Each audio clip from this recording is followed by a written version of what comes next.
ଗୋଟେ ନାରୀଟେ ଯେତେବେଳେ ଜନ୍ମ ହୁଏ ବା ଗୋଟେ ଝିଅଟେ ଯେତେବେଳେ ଜନ୍ମ ହୁଏ ସମସ୍ତେ କୁହନ୍ତି ଯା ପ୍ରଥମେ ତ ଝିଅଟିଏ ହେଲା ଆଉ।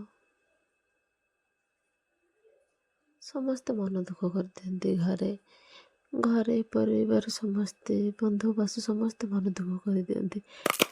ସେଇ ଘର ଲୋକ ବା ବନ୍ଧୁ ଜାଣନ୍ତିନି କି ଗୋଟେ ନାରୀର ବା ଗୋଟେ ଝିଅର କେତେ ଯେ ଅଭିନୟ ପୃଥିବୀ ପୃଷ୍ଠରେ କେତେ ଯେ ତାର ଜରୁରତ ଅଛି ପୃଥିବୀରେ। ତ ଯେତେବେଳେ ସେ ଜନ୍ମ କରେ ସେ କାହାର ପ୍ରଥମେ ଝିଅ, କାହାର ଭାଣିଜୀ, କାହାର ଝିଆରୀ। ତ ଏଇଟାକୁ କେହି ବି କେବେ ଭାବନ୍ତିନି କି ମୋ ଘରକୁ ଲକ୍ଷ୍ମୀ ଆସିଲେ। ତ ସେଟାକୁ ନ ଭାବିକି ପ୍ରଥମେ ମନ ଦୁଃଖ ହିଁ କରିଦିଅନ୍ତି। ତାପରେ ସେ ଯେତେବେଳେ ଗୋଟେ ଝିଅ ବଡ଼ ହେଇଯାଏ ବିବାହ ବନ୍ଧନରେ ବାନ୍ଧି ହୁଏ ନା କାହାର ସ୍ତ୍ରୀ ହେଇଥାଏ,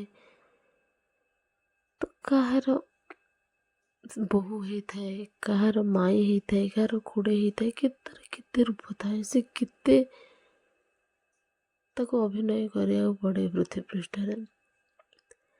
ତାପରେ ସିଏ ବି ଯେତେବେଳେ ଗୋଟେ ସନ୍ତାନ ଜନ୍ମ କରେ ସିଏ ବି କାହାର ମା ହେଇଥାଏ। ତ ସିଏ ବି ଦିନେ କାହାର ଶାଶୁ ବି ହୁଏ। ତ ତଥାପି